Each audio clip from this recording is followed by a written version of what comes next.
All right, we need to talk about this Microsoft earnings report that came out last night because it's a wild one. It's the first mega cap tech stock that's reporting earnings this season. It's going to set the tone for everything else, and the price action has been pretty interesting. What happened? So last night they reported right after the market closed. They had a slight beat by 3 cents on EPS, $2.32 versus $2.29 expected.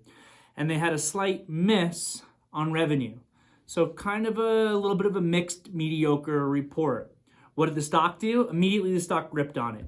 Worked its way up about 5%, was sitting around there until the conference call happened. The conference call is where they provided guidance. Guidance, specifically revenue guidance, came in light. So revenue guidance, they're expecting between $50.5 billion and $51.5 billion. Expectations were for about $52.4 billion.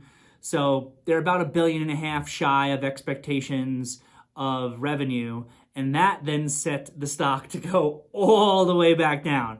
So we were 5% up after the initial report.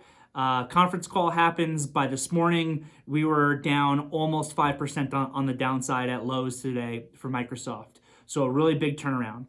And that weaker guidance was coupled with some not so great language from CEO Satya Nadella. He had some negative language about ad spend, which could potentially affect your other big ad spend companies, Snapchat, Meta, Pinterest. And he also had some chatter about the expected continued slowdown in cloud, in their cloud revenue growth. So that obviously would negatively impact companies like Amazon, which also took a pretty big hit.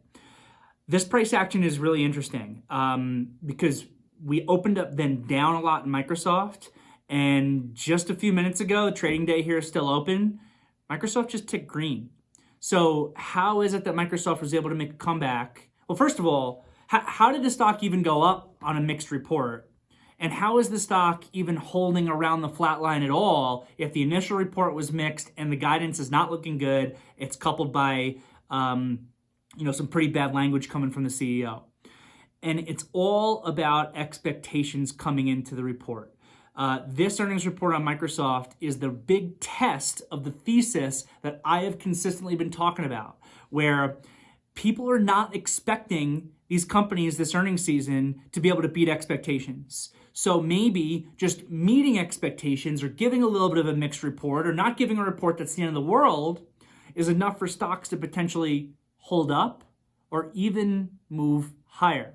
So that runs contrary to the opinion of some of the big sell-side analysts, but price action is king, and at least for the moment, the comeback off of lows in Microsoft, given the report, is extremely impressive, and it's helped the entire market have a big bounce as well.